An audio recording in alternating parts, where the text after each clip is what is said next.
Mas antes, deixa eu trazer aqui o João Scarpa, vou apresentá-lo e vamos falar de cultura brasileira, vamos falar de teatro.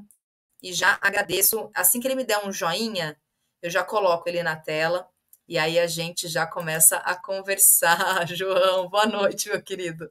Tudo Boa bem? noite. Como vai? Tudo bem? Você está me ouvindo bem aí, Thalita? Estamos te ouvindo. Deixa eu te apresentar, então, aqui para a nossa audiência e a gente começar a conversar. O João Scarpa ele tem 33 anos de carreira como ator, participou de mais de 30 espetáculos, além de participação em novelas, séries e curtas independentes, filmes publicitários. É também licenciado em artes visuais, pai solo do João Murilo, e ele integra o mandato coletivo A Cidade é Sua, que foi eleito em 2020 e reeleito em 2024. Aliás, eu vou começar por aí, viu, João? O mandato coletivo, que eu conheço bem, inclusive, né, que é o mandato coletivo da cidade de Piracicaba, João é meu conterrâneo. Você é meu conterrâneo, né, João? Eu Você nasceu moro, eu me considero Piracicabano, mas eu não nasci aqui na cidade, né? Eu sou de Conchas. tá certo. É do interior também. Isso. E o mandato coletivo, ele é o primeiro, né, João? É o primeiro que foi eleito na cidade de Piracicaba. E aí eu queria justamente te perguntar como é que está essa questão da regulamentação, porque assim que o mandato foi eleito, já tinha uma discussão sobre um projeto de lei que estava Exato. sendo apresentado para regulamentar, porque os mandatos coletivos, embora tenham vários no Brasil, né, não só em âmbito municipal, como em âmbito estadual também, existem mandatos coletivos, mas ainda há um processo de regulamentação, né? Como é que está esse cenário atualmente? Olha, infelizmente a coisa não andou muito, viu, Thalita? A gente tem um grupo, né, que é a Frente Nacional dos Mandatos e Mandatas Eleitas, né? E também os que não foram eleitos ou reeleitos, mas a gente fez uma movimentação em Brasília, lá acho que foi em 2022, mais ou menos, exatamente quando estava tendo uma mini reforma, né, da lei eleitoral. Então, para tentar incluir ali a questão dos mandatos coletivos ou compartilhados. Mas não tivemos muito sucesso, né, infelizmente. Esse ano, essa última eleição, me parece que foi menor, né, o número de mandatos eleitos. Alguns que tinham um trabalho bem interessante, como o Quilombo Periférico de São Paulo, acabou não se reelegendo, infelizmente, né? Então, infelizmente, não andou muito. Tem uma PEC já desde 2016 da deputada, que era a deputada Renata Abreu, mas ela só mudava uma palavrinha lá no artigo, né, da Constituição. Ou tem uma PEC mais completa, que é do senador Randolph, que aí sim, essa PEC, ela mexe bastante ali naquela parte que fala das candidaturas, né, e também já dá meio que uma ordenada em como que funcionaria, porque o que os coletivos, eles gostariam? Que, por exemplo, que houvesse um revezamento ali da representatividade institucional. No nosso caso, por exemplo, somente a Silvia, que é o CPF dela que tem na candidatura, é que pode ocupar espaços institucionais. Nas sessões plenárias, é ela que pode votar, é ela que pode discutir os projetos, né, e assinar os documentos das comissões que a gente participa, mas o que os coletivos queriam é que houvesse esse revezamento, que isso fosse regulamentado. Mas não vai para frente porque não é de interesse. Infelizmente, a maioria, né, dos políticos enxergam isso como uma ameaça, né? Porque você vê ali pessoas que não conseguiriam chegar nesse espaço de poder sozinhas, mas que unindo forças ali coletivamente consegue chegar. Né, você esteve aqui com a gente, né, por um tempo, logo no início, né, dos nossos trabalhos aqui em Piracicaba, e foi um período dos mais difíceis, inclusive, porque depois as pessoas acabam meio que se acostumando com a ideia, né, a perseguição ela diminuiu um pouco, mas olha, isso ainda não pode, né? Mas a regulamentação mesmo que deveria vir de cima não caminhou, infelizmente. E como é que tá? Eu sempre digo, João, que a luta política dentro do campo progressista, né, das esquerdas e de quem tem esse viés ideológico, ele é bastante difícil, né? Inclusive dentro do cenário que a gente tem atual, do avanço da extrema-direita, do bolsonarismo, etc. Mas em contextos bastante conservadores, como é o contexto, né, da Câmara, da configuração da Câmara, por exemplo, numa cidade do interior de São Paulo, E o contexto social mesmo, geral, como um todo, ele é mais difícil ainda, né? Então, eu acho que é mais louvável, inclusive, para quem faz esse enfrentamento nesses contextos, nesses espaços, porque não é fácil, né? Enfim, você sabe disso com propriedade. E aí eu queria te ouvir a partir disso, como é que você, e dentro do mandato, dentro das lutas políticas que vocês estão construindo na Câmara, né? Como é que vocês estão vendo mesmo esse cenário, né? Da configuração da Câmara como um todo, de um prefeito que ele é alinhado a um bolsonarismo, e uma avaliação geral mesmo, né? Em termos de luta política dentro desse espaço mesmo, do que a gente, lamentavelmente, tem acompanhado. Olha, é complicado que a nossa cidade, né, ela é bem conservadora, ela é bem de direita, e dentro da Câmara isso não é diferente, porque a Câmara nada mais é do que a representação da própria população, né? Esses vereadores e vereadoras estão lá porque foram escolhidos pelo povo, né? Então, é uma mini representação do nosso município. E, de fato, se a gente não estivesse ali, Thalita, às vezes, assim, pessoalmente, falando agora enquanto pessoa, dá vontade de falar assim, meu Deus, o que eu estou fazendo aqui? Não tá, a coisa não está andando, né? Não estou conseguindo fazer tudo aquilo que eu queria. Aí eu dou aquela parada, aquela respirada e penso, bom, se eu não estivesse, quem estaria? Né? Será que as coisas que a gente traz para a discussão, eu ouvi você falando, por exemplo, logo um pouquinho atrás, aqui, né, hoje mesmo, sobre a questão da discussão da legalização da maconha. Então, este é um assunto que nós, por sermos inclusive do Partido Verde, já estamos programando de trazer para a discussão. Como isso vai ressoar no ambiente, o debate que isso vai gerar, a gente já sabe. Mas é uma discussão que precisa ser feita. É uma questão de segurança pública, de saúde pública, né? Então, é uma discussão que precisa ser feita. E outras questões, como, por exemplo, a LGBTI-fobia, que é um assunto que a gente traz, que a gente discute, e que tem, lógico, ali, né, um apoio da outra vereadora, que é a vereadora Rai, que é do Partido dos Trabalhadores, então a gente está sempre muito alinhados, mas, assim, a maioria das pautas trazidas mais conservadoras, como teve uma moção de apelo, né, para a anistia aos golpistas. Então, os dois únicos votos contrários que teve a essa moção foi o nosso e dessa vereadora Rai. Né? Então, e é sempre assim. É uma luta bem árdua, né? Porque às vezes a gente se sente uma voz meio que ecoa, assim, muda, né? Mas não nos deixar de enfrentar, de combater, né? A gente tem, acho que, eleitos aqui, por exemplo, 4 vereadores do Partido Liberal. Das 23 vagas, 4 são do Partido Liberal, mais 4 pastores evangélicos. Então, você já vai fazendo as contas, né, como que está a situação aqui. E pior é que existem cidades que são piores ainda, né, nesse quadro, vamos dizer. Né? Sim. Não, e é isso, acho que a importância, eu fico feliz, inclusive, de vocês levarem para o debate pautas polêmicas como essa, que já se sabe que o que for apresentado para ser votado, a partir da configuração da Câmara, vai perder, né, em termos de votos, enfim, se está proposto algum projeto, algo nesse sentido. Mas acho que o debate em si, ele é função também do parlamento, né? Então, acho que é importante que se faça.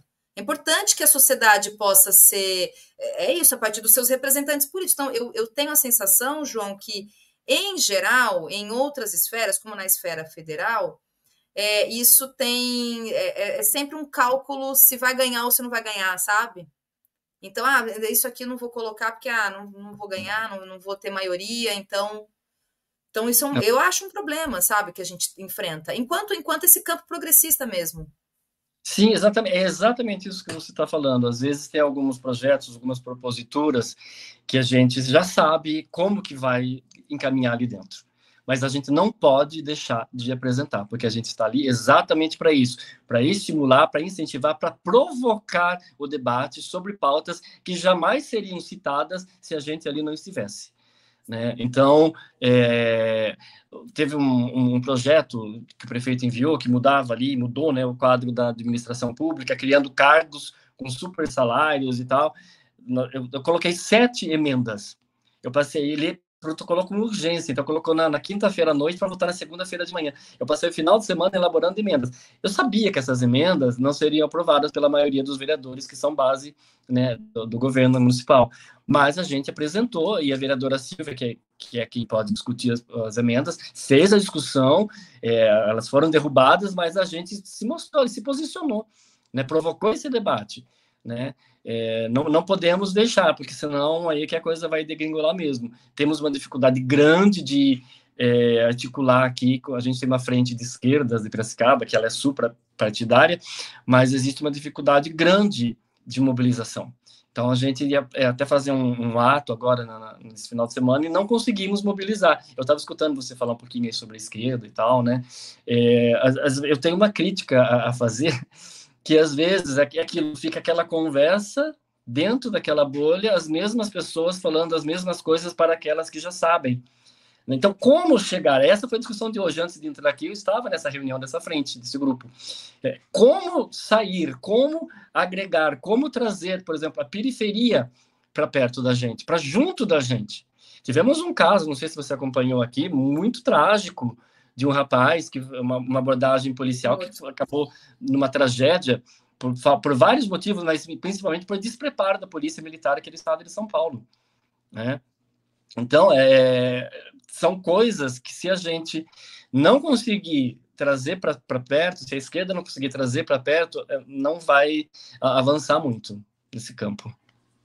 Eu acho que esse é a grande discussão que a gente tem, realmente, né? Como é que a gente consegue se aproximar realmente da população como um todo e ela entender que é a esquerda que a representa, né? Então, acho que Exatamente. esse é o...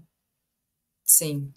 Agora, João, eu te chamei aqui, para além, claro, da gente discutir essas questões de política, tudo, mas para a gente falar, porque esse programa, ele tem como proposta principal a gente falar sobre cultura brasileira, né? A gente falar a partir de um viés de esquerda e a partir de um viés também de quem produz cultura nesse país, que é a classe trabalhadora, que são pessoas que estão na lida, e até um próprio entendimento de que o artista brasileiro, ele também é um trabalhador, né? Às vezes, até pela própria dinâmica de trabalho, muitas vezes as pessoas não têm essa dimensão, né, de que o artista brasileiro, ele é um trabalhador, ele também está condicionado a todas as questões de trabalho, inclusive das condições de exploração e de todas as lutas mesmo, né?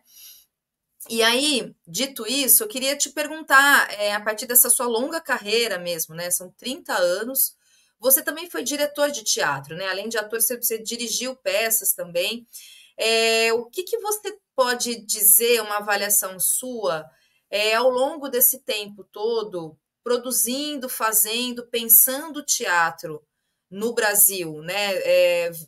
Você que vem de uma origem da classe trabalhadora e que tem na sua carreira justamente esse lugar mesmo, né? De defender a cultura, o teatro brasileiro, a partir dos seus trabalhos e agora também do seu trabalho enquanto político na Câmara de Vereadores. Então, um panorama, inclusive, sobre o que você acha que mudou ao longo dessas 3 décadas, o que melhorou, o que piorou, e o que dá para se pensar mesmo como um futuro, como projetar para essa classe de artistas, né? Para o teatro brasileiro como um todo. Sim, eu vou parecer um pouco saudosista agora, né? Falar de 30 anos atrás, quando eu comecei, as oportunidades eram poucas, né? Para você começar a fazer um teatro, vou falar do teatro. Então, não tinha-se assim, muito espaço, lugares que você pudesse começar a fazer teatro. Eu comecei com 17 anos de idade, em 1992. Né? Tive a graça de poder começar numa companhia estável aqui da cidade. Foi a primeira criada nesse sistema, mantido. A companhia ela ainda existe, né? Já há 32 anos, mantida pela Secretaria da Ação Cultural, mantida pelo governo municipal. Quem criou na época, ressaltando de novo, foi o Partido dos Trabalhadores, o governo José Machado, que criou essa companhia. Então, é o governo que pensa políticas públicas, né? Então, eu sou resultado desse pensamento de criação de políticas públicas para as pessoas poderem ingressar numa carreira, no caso, a minha artística. Hoje em dia, eu penso que é bem mais fácil. Vou falar da realidade aqui de Piracicaba, a realidade do estado de São Paulo. Creio que no Rio também não deva ser muito diferente no resto do país. Então, hoje as oportunidades, elas são maiores e melhores. Então, a gente tem aqui na cidade curso técnico de teatro, né, que é mantido pelo Senac, por exemplo. E a maioria das pessoas que dirigem atualmente algum grupo de teatro, espetáculo, ou que dão aula em algum espaço, passaram por essa companhia que é a certa. Então, veja a importância de você ter uma política pública com esse olhar sensível para a cultura. Né? Por essa companhia, nesses 32 anos, já passaram aqui mais de 2.000 pessoas. Algumas continuam com a carreira, outras não, elas pararam de fazer teatro, mas tiveram aquela vivência e hoje só assistem, e isso é importante também, porque você cria público, né? Criação de plateia. E uma coisa que perdeu um pouquinho a característica, Thalita, foi aquela expressão do teatro amador. Na minha época, essa expressão teatro amador, ela era muito forte, né? Mas hoje em dia, com esses cursos técnicos, a pessoa já entra e em seguida já se profissionaliza, né? Aqui em São Paulo, a gente tem vários editais, né, que são os PROACs, que possibilitam aí a produção, essa rotatividade de produção artística e cultural. E já foi melhor, esse governo que está aqui atualmente em São Paulo, que veio importado aí do Rio de Janeiro, sempre com corte, sempre cortando tudo, sempre privatizando tudo, e é o que mais sofre com isso, com certeza, é o orçamento da cultura. Então, o PROAC, ele possibilita aí as produções culturais, mas ele sempre sofrendo cortes, sempre diminuindo ali o orçamento. Então, eu acredito que essas ferramentas, esses editais públicos, fortalecem também a possibilidade da pessoa se manter na sua profissão, porque o artista, ele sempre tem uma profissão, um plano B, né? A maior parte não é só ator, só atriz, só diretor, só diretora. É ator e cozinheiro. É atriz e nutricionista. Né? É ator e professor. Então, isso era muito mais forte antes. Né? Hoje já há melhores possibilidades, aí, companhias que conseguem se manter, seja aí com a venda dos seus espetáculos de uma maneira para a empresa, né? uma venda privada ou venda de ingressos, ou então através desses editais aí, que eles vão desde produção até mesmo manutenção dos espaços que são as sedes dessas companhias. Então, nesse sentido, melhorou. E tem também aí a Lei Rouanet, né, que todo mundo tece críticas e tal. De fato, acho que tem alguns pontos que poderiam ser diferentes do que é atualmente, que ia beneficiar mais, assim, os produtores que não são, os grupos, os artistas, que não são, assim, tão conhecidos do grande público. A Lei Rouanet, né, eu digo. Porque, na verdade, quem escolhe são as empresas. É isso. Que pontos que são esses de crítica em relação à Lei Rouanet que acontece? Bom, vou fazer os meus pontos pessoais, né? O primeiro deles é esse que você está falando. Então, é uma verba pública que sai do fundo lá, né, da cultura, que, na realidade, ela vem a partir quando a pessoa ela abre mão de pagar o imposto para poder investir nessas produções. O artista vai lá, faz o seu projeto, se aprovado pela Lei Rouanet, ele tem o direito de captar a verba nas empresas que são aptas a fazer esse tipo de investimento, né, de repasse de verba, retirando do seu imposto de renda. Só que, assim, quem que vai escolher qual projeto incentivar, qual projeto patrocinar? A empresa, o gerente de marketing da empresa. Né? Não é uma comissão formada por técnicos, e aí uma comissão como é nos editais do PROAC, por exemplo. É uma comissão que vai criada ali, né, organizada pelo governo, falar assim, olha, esses projetos foram aprovados pela Lei Rouanet, então vamos agora destinar essa verba que foi colhida a partir do imposto de renda, né, das empresas e aportar aqui para esses projetos. Não, é uma pessoa que é o gerente do marketing da empresa. Então, nesse sentido, por exemplo, eu, João Scarpa, que o Brasil não conhece, tive um projeto que foi aprovado pela Lei Rouanet para fazer captação. Então, meu projeto ele custa lá R$1 milhão, né? Aí tem falar um nome bem conhecido, o Antônio Fagundes, que também tem o seu projeto aprovado ali na Lei Rouanet. O projeto dele é R$3 milhões. Se eu levo meu projeto para uma empresa X, o Antônio Fagundes leva para a mesma empresa X, o gerente da empresa, se ele não tiver uma sensibilidade, um olhar, um entendimento de que aquele pequeno que está começando, que tem mais necessidade, merece, né, precisa mais, ele vai dar a grana para o Antônio Fagundes, que vai produzir o seu espetáculo e vai cobrar lá o ingresso de 100, R$ 120, né, mesmo tendo recebido um dinheiro da Lei Rouanet. Então, eu acho que esse é o ponto, sim, a espinha dorsal de tudo isso, né, ou melhor, é o espinho ali na ferida de todo mundo que reclama sobre a Lei Rouanet.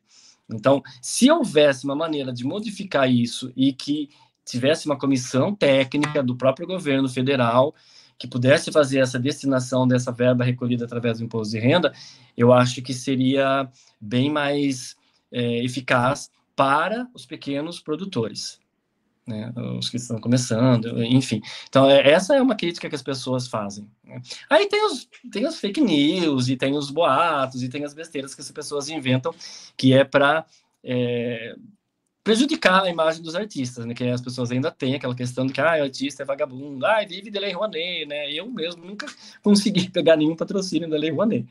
Então, não me encaixa. Entendi. Então, quer dizer, é interessante isso que você traz, né? Porque, na verdade, para uma empresa, pensando numa lógica de empresa, né? É muito mais interessante ela ter a cara do Antônio Fagundes, que é conhecido, do que daquele diretor do João Scarpa, que não é necessariamente conhecido, a não ser em Piracicaba, porque em Piracicaba todo mundo conhece, mas fora. E aí a gente atrela, então, uma lei para fomento de cultura a uma lógica de mercado. Ao fim e ao cabo, me parece um pouco que vai nesse lugar, né? De mercado, eu digo, de publicidade de uma determinada empresa. Porque a empresa é isso, a empresa ela vai ter uma vitrine, né? Um grande espetáculo de um grande artista e etc., né? Consolidado e não sei o que e tal. Então tem um atrelamento aí realmente, né? De um projeto cultural a uma empresa a partir de uma vitrine, porque no fim acaba virando uma vitrine mesmo, né? Posso dar um exemplo prático? Aqui a gente tem uma grande empresa aqui na cidade, né?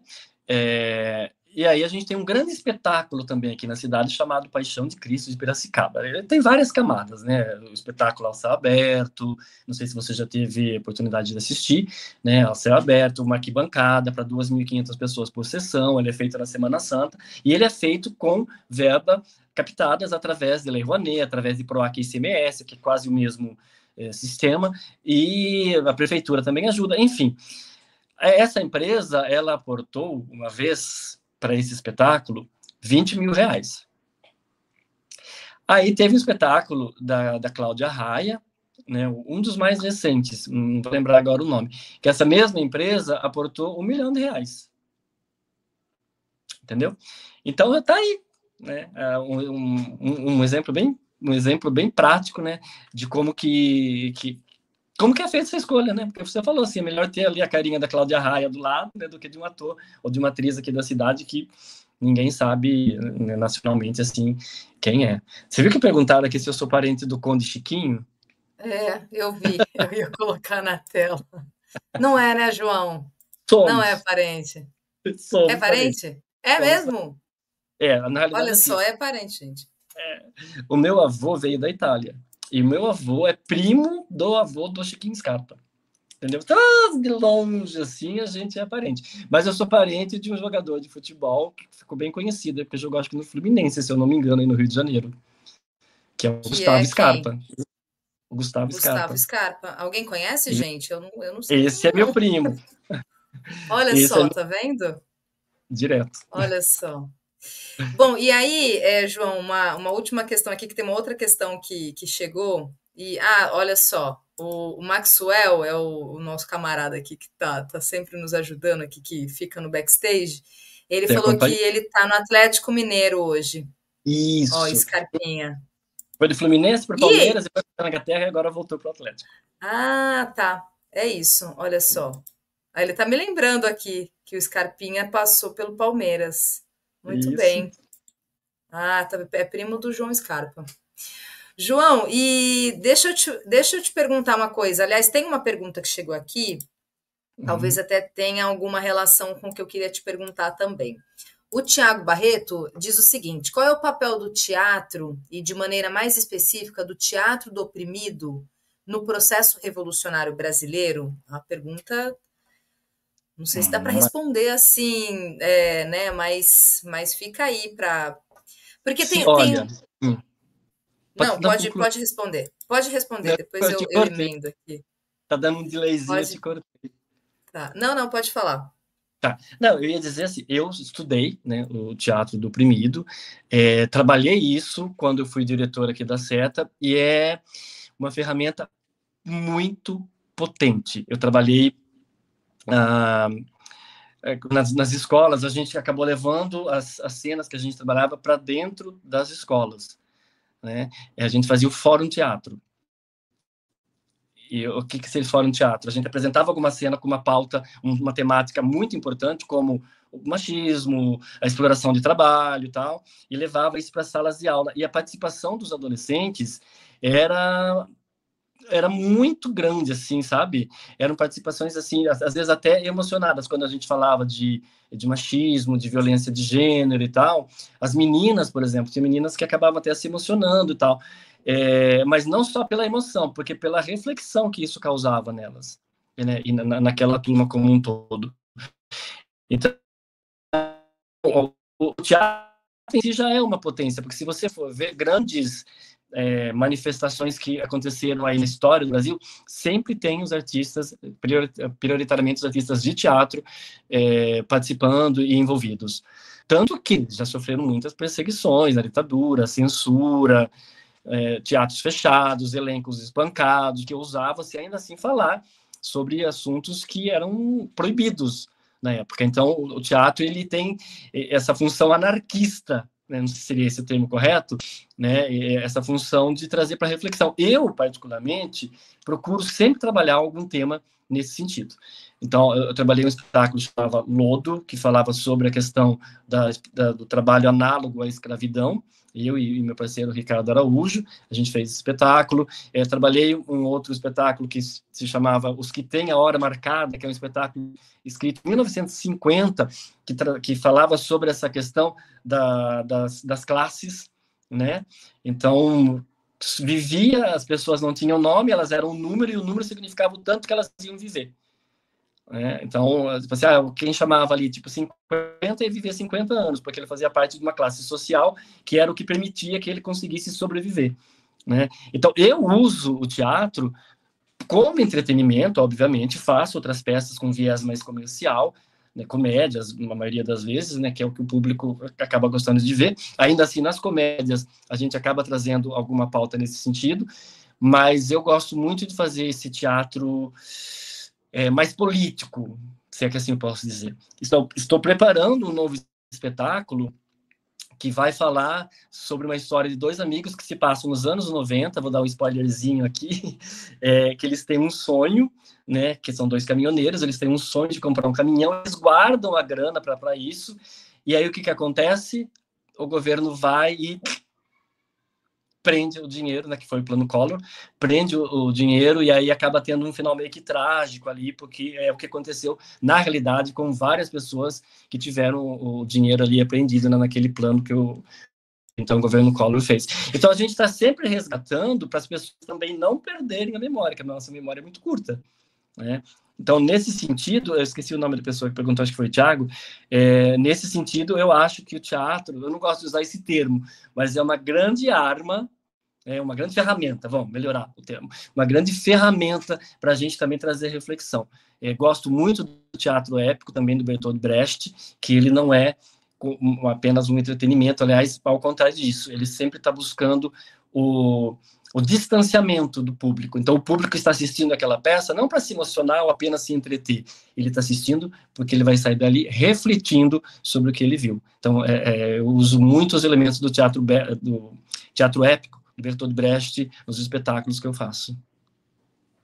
Eu acho que você já até respondeu a minha última pergunta, que passar por isso mesmo, né? O papel social do teatro, assim, como é que você avalia, como é que você imprime isso nas suas produções todas? Acho que você acabou falando sobre isso, porque realmente, né? O teatro me parece que ele tem essa função. Não sei se função seria muito o termo correto, né? Mas A tem essa possibilidade. utilidade mesmo. Isso, a possibilidade de você sair diferente, você ir para um espetáculo de teatro e você sair diferente dele, né? E possibilitar um momento de memória, de reflexão e de educação também, né? Ao fim e ao cabo, né, você traz um contexto histórico, político, então você acaba trazendo o elemento pedagógico do teatro também, né, João? Sim, só que às vezes isso é, como que eu posso dizer, não é muito bem visto por alguns artistas que não são tão admiradores assim desse viés mais da esquerda, né? Eu acho que tem que fazer só, para que fazer um espetáculo que está falando sobre pessoa que foi escravizada, análogo à escravidão, faz tal coisa, né? Que é mais divertido de assistir e tal. Inclusive uma vez eu fiz um teste num processo seletivo para entrar na IAD, que é a Escola de Arte Dramática lá da USP, aqui em São Paulo, no estado de São Paulo. E aí, conversando, tinha vários processos, um deles era uma entrevista com alguns professores da escola. E aí teve um, que eu não vou citar o nome, né, porque eu não quero ser antiético, que ele começou a conversar comigo, comecei a conversar um pouco com ele, falar dos trabalhos que eu fazia, por que eu fazia isso, por que eu fazia aquilo. Aí ele falou assim, mas por que você fica misturando teatro com política? Eu falei, porque eu sou um ser político, eu sou um artista que estou envolvido com essa questão, inclusive da política mais institucional. Então eu uso do meu teatro para falar sobre isso também, não só isso, como eu disse já, mas também e quase que principalmente sobre isso. Aí ele falou assim para mim, então você pode parar de fazer teatro e fazer política. Resumindo a história, eu não entrei, né? Era a última fase, eram essas entrevistas. Eu acabei não entrando, né, na IAD, aí minha vida tomou outro rumo, e se for pensar o rumo que a minha vida tomou, eu até agradeci por não ter ficado, né, lá na escola. Então, assim, nesse meio, a gente tem também muitas pessoas que são muito da direita, assim, até ultradireita, né? Então, não é porque é artista que é da esquerda, ou centro-esquerda. Tem muito artista que a gente tem visto até, inclusive, algumas máscaras caindo, que falam, meu Deus, como que eu imaginar uma pessoa dessa, né, ter esse tipo de pensamento? Mas tem. Então, eu uso do meu teatro exatamente para isso, como o rapaz perguntou aqui. Para mim, o meu teatro é uma ferramenta, assim, e muito baseado no teatro do Premido do Augusto Boal e no teatro épico do Bertold Brecht. Muito bem. E aí, assim que você for divulgar essa sua peça, fale aqui para a gente poder colocar. O Cultura Brasileira, a gente também traz aqui algumas divulgações de espetáculos, de peças, de, enfim, o que está acontecendo Brasil afora, e aí a gente acaba divulgando aqui. Então, assim que você Maravilha. puder divulgar, pode nos contatar que a gente também coloca O aqui. autor do espetáculo é aí da cidade do Rio de Janeiro. Chama Ike. Mora aí no Catete, não sei onde que você tá agora, Thalita, mas ele mora aí perto. Ah, tá. Não, eu tô no centro do Rio. Mas tá bom, Muito eu mando bem. você. João, tá bom. Obrigada por atender aqui o meu convite. Espero que você volte outras vezes para a gente discutir, conversar sobre outros assuntos também. Desejo boa sorte aí, muita resistência no mandato coletivo, né? A cidade é sua, porque realmente eu sei muito bem que não é fácil estar num contexto de um bolsonarismo muito explícito, né?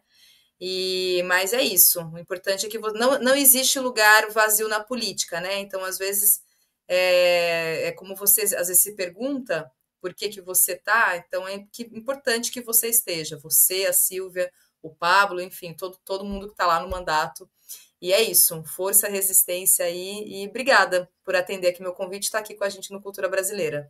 Eu que agradeço, adorei estar aqui, espero voltar mais vezes, tá? Sucesso aí para vocês. Um beijo para todos. Obrigada. Tchau, tchau. Até a próxima.